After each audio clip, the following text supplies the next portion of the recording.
Back to the show as we continue our discussion on the latest conflict between the Palestinians and Israelis. Joining me here in the studio is Boaz Bismuth. He is foreign news editor and senior analyst with the newspaper Israel Hayom. He is also former Israeli ambassador. And joining us from New York is Avner Gvaryahu. He is a former Israeli soldier who served in the West Bank, and he's a member of a group called Breaking the Silence. It represents the views of some former Israeli security forces who have been critical of Israeli military operations. Welcome to both of you to the show. Ambassador, let me ask you first, what is your response to the latest upsurge in violence? Well, of course, a big disappointment. To be honest, not very surprised, unfortunately, because, those cycle of violence, we see them too frequently, I would say. But again, I was hoping that in 2015, terrorists will understand that terrorism is not an option. We just heard from a Palestinian leader in our previous segment saying that at the root of this violence is the fact that the occupation continues. Sure, there's always, a reason for them. There's always an excuse, I should say. As you know, we had occupation also in 1929 when our country did not even exist. There was not even a state of Israel. Yet, terrorism against Jews existed in our region, in our land, if you want. So this is something not new. And by the way, nothing for me can permit the fact that youngsters, take knives and go and stab people in the street. There's no excuse to that. And by the way, only to remind you that we were negotiating with Palestinians. We had the Oslo agreements in 1993. And by the way, if Palestinians by today, do not have a state, it's because of the Palestinians. They had so many chances, ever since the beginning of our story, but they always missed a chance. And again, terrorism is an option. Negotiation is, terrorism is not. Okay, let's go to Avner in New York. Avner, given that there's been no progress on a political solution to this dispute, do you see this latest upsurge in violence as being inevitable? Well, I don't think I can say inevitable. That's a very hard word. I think there's always something we can do. I would say that as an Israeli, I see myself as an Israeli patriot. I look at my country and it's sad. It's petrifying. People are dying in the streets. And the bloodshed is just continuing. And I think that, when we talk about what can be done, the first thing we have to understand is we have to talk about the context. And I actually cannot accept the notion that we just heard from Mr. Bismuth that, this is sort of the reality in the Middle East. I don't think that a 13-year-old or a 12-year-old or a 15-year-old is born inherently with a DNA that orders him to go out and kill. Now, understanding the context does not mean that I'm justifying it, but only if we understand the context, which I definitely think the occupation is part of it, a big part of it, could we even look forward and think of peace. Ambassador? Yeah, the reaction, first of all, of course, Avner is a patriot. And of course, he's entitled to have his own opinion, and that is the beautiful Israel. We're a democratic state, and you can see, by the way, and so strange maybe for people who watch right now the news, by knowing that in our very unstable Middle East, we have a stable Israel, where you have a democracy, where you have people who have their opinions. Yet at the same time, your guest in New York, my dear Avner, speaks of the fact that kids of 13 years old are not born terrorists. I should hope so. I should hope so. And that people, I think that you have a much better option in life than death, especially when you're young.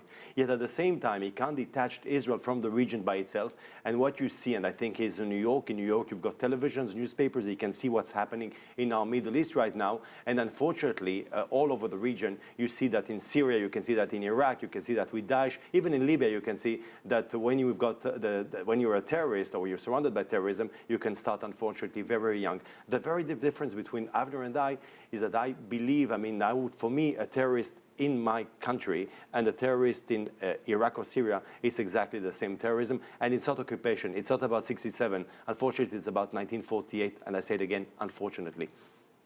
Avner, you served in the Israeli army, as I pointed out earlier on. You've been critical of some of the Israeli operations. Why do you think Palestinians are rising up again right now?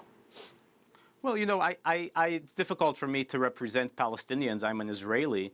I can talk about it from my perspective, and I think from my perspective, I don't really appreciate Mr. Bismuth sort of using me to whitewash Israel.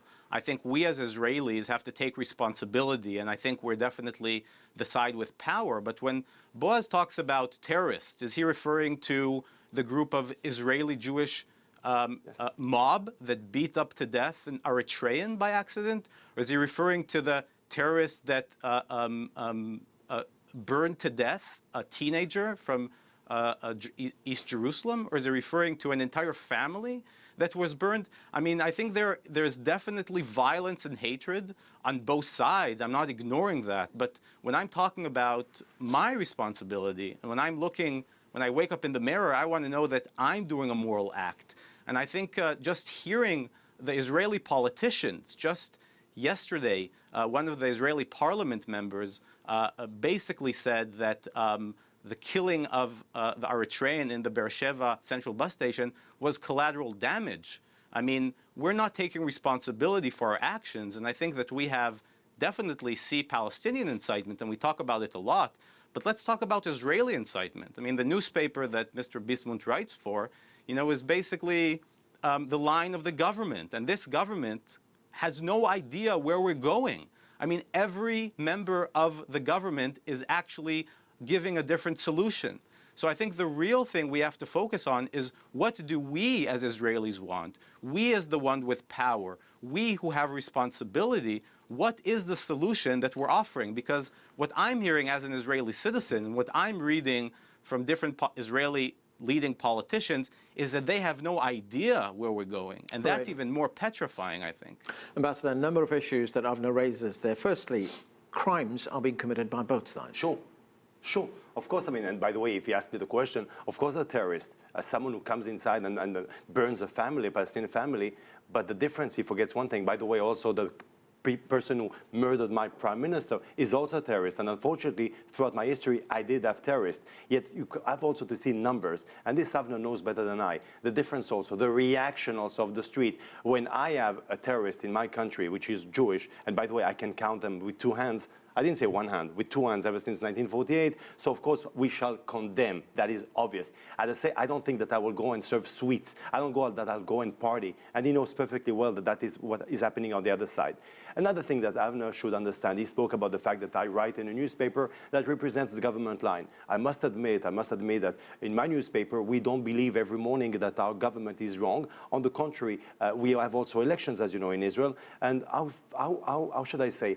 So what a surprise. I mean, people also in the street of Israel who voted for this common government, we didn't have a coup, by the way, also agree with the line of the newspaper. It reflects, by the way, what Israeli thinks. And the last thing, if you permit me, is concerning, of course, I mean, this government who has no idea, So I'll tell Avner, it's as if tomorrow he goes to Argentina, he goes for a holiday for the weekend, and he wants to dance a tango. And he dances ridiculously alone. I think that in order to achieve peace, you need to be two. And by the way, another question concerning his Palestinian friends, tell me with whom to negotiate, with Hamas, with Fatah, with Abu Mazen. Explain to me exactly what should I do those days. What about the point Avner made that there is incitement from the Israeli side as well? To say that, I mean, today, after the 2 weeks that people in the streets in Israel are being stabbed, I think that this is totally, how would I say, something that I cannot accept. It didn't sound acceptable, but I cannot accept. Incitement, when you go to the net and you see exactly, I mean, in the net, I mean, in Facebook, when you've got like an Intifada, I think, page where they explain to you how to stab beautifully, how to stab a Jew in order to be successful when you stab. You speak about incitement. When the president of the Palestinian Authority speaks about me taking away my filthy legs from Temple Mount, which, by the way, I have to remind the world that that's the holiest place for Jews. And by the way, rabbis tell us not to go there. And so that's also something. This is incitement. When you saw Abbas' speech at the Assembly General at the UN, when he threatens, of course, not to recognize anymore any treaty. You speak about incitement. You saw the speech of Prime Minister Netanyahu. It was totally different. So how can you say incitement? But that is, I would say today, the strategy right now, to make it as if we and the Palestinians are equal. Two things I cannot accept. First thing is to differentiate between terrorism, when it's in France, for example, against Charlie Hebdo. Oh my God, jihadism. When it's against Israel, of course, occupation. Enough with this blah, blah, blah. Okay, let me go to Avner. Avner, you are part of a new generation of Israelis. Do you see any signs of hope ahead when you hear these arguments? Well, I would just quickly to the point. I think that Mr. Bismuth probably has more than 10 fingers on his two hands if he needs two of his hands to count the terrorist attacks. I mean, anyone just following Israeli news knows that's preposterous. I mean, there's many attacks, price tags, starting in the late 70s and continuing till today. But, I was a former soldier. When I talk about my actions, I have to take responsibility for what I did. And I want to talk about what the side that has power, which is Israel, actually can do. And when I look forward, you asked me about hope. The only hope I can see is if we as Israelis start taking responsibility for our actions. I would have to say that, there's hundreds, thousands of Palestinians that are not connected to these acts of violence. I mean, the vast majority of Palestinians are not connected to these acts of violence. The Palestinians, the past 5-6 years have been quiet. The Palestinian Authority, in many cases, has been cooperating with the Israeli military. Mr. Bismuth, of course, knows this, and this has been articulated by Israeli officials and security officials. The only hope for our region is talking about a brave step forward, which will first and foremost talk about ending occupation in order to secure not only a secure Israel, but also secure Palestinians in their attempt to live their lives. I think the only hope we have as young Israelis is to make sure that young Palestinians have the same kind of hope. Ambassador, very quick response. Only two things. He was a soldier. I was a soldier. Almost everybody in Israel was a soldier. I mean, I was very proud to be in a very moral army, especially when you see what's going on. Only to remind you what happened about a week or 2 weeks ago in Afghanistan. I mean, first of all, war is not something clean. Let's be honest. I mean, and you make mistakes, unfortunately. And I mean, you can't go to war and have an army and expect it as if you go to the opera. Yet when you compare with reality, I think that our soldiers are superb, are great, and he knows it perfectly. And that is why what Avner represents is a very big, very small minority, because I don't think that many Israelis share his opinion. Last thing, if you will permit me, I do agree with Avner. I do agree that many Palestinians are people with whom we do want to make peace, people also who want to make peace. But again, exactly like the war against terrorism, also the fight for peace, let's see, I mean, the majority of good Palestinians succeed in beating those terrorists. It's not our job, it's also theirs.